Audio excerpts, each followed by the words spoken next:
ഏതാണോ ഇല്ലാത്തത് അത് തന്നെയാണ് നാം. ഏതാണോ അസ്തിത്വത്തിനും അപ്പുറമുള്ളത് അത് നാം തന്നെയാണ്.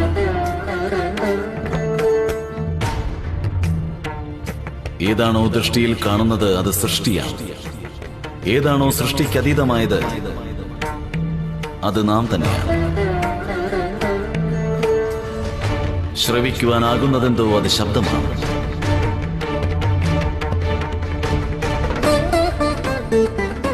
ഏതൊരു ശബ്ദം അദൃശ്യമാണോ നാം അത് തന്നെയാണ്. നാം എവിടെയുമില്ല എന്നുള്ളത് സത്യം തന്നെയാണ്. എന്നാൽ നാം ഇവിടെ തന്നെ ഉണ്ടെന്നതും സത്യം തന്നെയാണ്.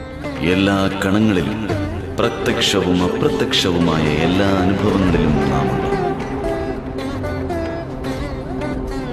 നീ ഒളിക്കുവാൻ ആഗ്രഹിക്കുന്ന യാഥാർത്ഥ്യങ്ങളിലും നാം ഉണ്ട്.